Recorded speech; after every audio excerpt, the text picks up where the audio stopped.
Sir, ಈಗ ನಿನ್ನೆ ಒಬ್ಬರು ಎನ್ಕ್ವೈರಿ ಬಂದಾಗ ಹೇಳ್ತಾರೆ 50-50 ಕಾನೂನು ಪ್ರಕಾರವೇ ಆಗಿದೆ ಕೋರ್ಟ್ ಆದೇಶದಿನಲ್ಲಿ ಅಂತ. ಸರ್, ಯಾವ ಕಾನೂನು ಪ್ರಕಾರ ಆಗಿದೆ, ಯಾವ ಕೋರ್ಟ್ ಆದೇಶ ಪ್ರಕಾರ ಆಗಿದೆ, ದಯವಿಟ್ಟು ಅದನ್ನು ಬಿಡುಗಡೆ ಮಾಡೋಕ್ಕೆ ಹೇಳಿ. ಸೊ ಅದು ಅಕ್ರಮ ಅಂತೇಳಿ ಪೂರಕವಾದ ಹಲವಾರು ದಾಖಲೆಗಳನ್ನ ನಾನು ಈಗಾಗಲೇ ಬಿಡುಗಡೆ ಮಾಡಿದ್ದೀನಿ. ಸೊ ಯಾರು ಆ ರೀತಿ ಹೇಳ್ತಾರೆ ಅದಕ್ಕೆ ಸ್ಪಷ್ಟೀಕರಣವನ್ನು ಮತ್ತು ಅದಕ್ಕೆ ಪೂರಕವಾದ ದಾಖಲಾತಿಗಳನ್ನು ದಯವಿಟ್ಟು ಬಿಡುಗಡೆ ಮಾಡಿ ಸರ್. ಆವಾಗ ನಾನು ಕೂಡ ಅದ್ರ ಬಗ್ಗೆ ಪರಿಶೀಲನೆ ಮಾಡ್ಬೋದು, ಸತ್ಯವನ್ನು ಒಪ್ಕೊಳ್ಬೋದು.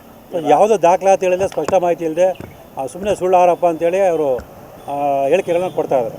ಸರ್, ಈಗ ನಿನ್ನೆ ರಾಜೀವ್ ಅವರು ತನಿಖೆಗೆ ಬಂದಿದ್ದರು. ಸಿದ್ದರಾಮಯ್ಯ ಅವರ ಹೆಂಡತಿ ಹೆಸರಿಗೆ ಸೈಟ್ ಅಲಾಟ್ ಆಗಿದ್ದು ಅವರ ಅಧ್ಯಕ್ಷ ಆಗ್ತಾರೆ. ಅವ್ರು ಹೇಳ್ತಾರೆ ಕಾನೂನು ಪ್ರಕಾರವಾಗಿ ಮಾಡಿದ್ದೀನಿ ಅದನ್ನು ಅಂತ. ಸರ್, ಅದನ್ನ ಹೇಳಿದ್ದೀನಿ. ಯಾವ ಕಾನೂನು ಪ್ರಕಾರ, ಯಾವ ಕಾನೂನು ನೋಡಿ ಅವ್ರಿಗೇನು ಶ್ರೀಮತಿ ಪಾರ್ವತಿಯವರ ಹೆಸರಿಗೆ ಮಂಜೂರಾತಿ ಪತ್ರ ಕೊಟ್ಟಿದ್ದಾರೆ. ಆ ಮಂಜೂರಾತಿ ಪತ್ರದಲ್ಲಿ 2015ರಲ್ಲಿ ಇಸ್ವಿಯಲ್ಲಿ ಸರ್ಕಾರದಿಂದ ಹೊರಡಿಸಿರತಕ್ಕಂಥ ಅಧಿಸೂಚನೆ ಉಲ್ಲೇಖ ಮಾಡಿದ್ದಾರೆ. ನೀವು ಆ ಅಧಿಸೂಚನೆ ನೋಡ್ಬೋದು.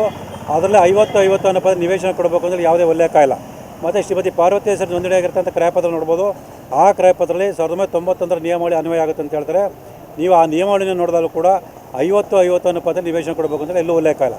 ಇವರು ಸುಮ್ಮನೆ ಸುಳ್ಳು ಹೇಳಿಕೆಗಳನ್ನು ಕೊಡುವ ಮೂಲಕ ಜನರ ದಿಕ್ಕನ್ನು ತಪ್ಪಿಸುವಂಥ ಪ್ರಯತ್ನಗಳನ್ನು ಮಾಡ್ತಾ ಇದ್ದಾರೆ.